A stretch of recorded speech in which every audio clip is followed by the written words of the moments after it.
খরচা করেছি, আর একবার ভেতরে ঢুকলে 100 দিন কিন্তু শুরু হয়ে গেল। ও মাই গড। আর এখনই 100 দিনের চ্যালেঞ্জের প্রথম ঘন্টা শুরু হয়েছে। শুরু যখন করতেই হবে, চলো আমরা শুরু করে ফেলি। চলো একবার ঘুরে হ্যাঁ, আসি। চলো আমরা দেখি ও আসল পাইলট কিনা। কি বলছো?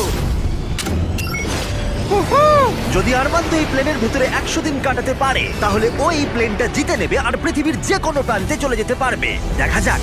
100 দিন এটার মধ্যে নো প্রবলেম। এটা স্মুথ রাইড ছিল, দারুণ দেখতে লাগছে।